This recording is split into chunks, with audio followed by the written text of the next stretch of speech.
sumasamba sa huwad na Diyos, mga nangangalunya, nakikipagtalik sa kapwa lalaki o babae, magnanakaw, sakim, lasenggo, mapanlait, at mandarambong. Wala ni isa sa kanila ang makakapasok sa langit. Kaya't magsisi kayo, talikuran ng kasalanan, at lumakad sa landas ng kabanalan. Hindi makakapasok sa kaharian ng aking Ama ang mga namumuhay sa kasamaan. Huwag kayong padaya. Ang mga immoral, sumasamba sa huwad na Diyos, mga nangangalunya, nakikipagtalik sa kapwa lalaki o babae, magnanakaw, sakim, lasenggo, mapanlait, at mandarambong. Wala ni isa sa kanila ang makakapasok sa langit. Kaya't magsisi kayo, talikuran ng kasalanan, at lumakad sa landas ng kabanalan. Hindi makakapasok sa kaharian ng aking Ama ang mga namumuhay sa kasamaan. Huwag kayong padaya.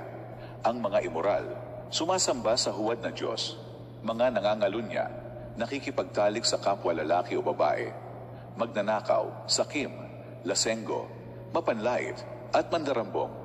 Wala ni isa sa kanila ang makakapasok sa langit. Kaya't magsisi kayo, talikuran ng kasalanan, at lumakad sa landas ng kabanalan. Hindi makakapasok sa kaharian ng aking Ama ang mga namumuhay sa kasamaan. Huwag kayong padaya. Ang mga immoral, sumasamba sa huwad na Diyos, mga nangangalunya, nakikipagtalik sa kapwa lalaki o babae, magnanakaw, sakim, lasenggo, mapanlait, at mandarambong. Wala ni isa sa kanila ang makakapasok sa langit. Kaya't magsisi kayo, talikuran ng kasalanan, at lumakad sa landas ng kabanalan. Hindi makakapasok sa kaharian ng aking Ama ang mga namumuhay sa kasamaan. Huwag kayong padaya. Ang mga immoral, sumasamba sa huwad na Diyos, mga nangangalunya, nakikipagtalik sa kapwa lalaki o babae, magnanakaw, sakim, lasenggo, mapanlait, at mandarambong. Wala ni isa sa kanila ang makakapasok sa langit.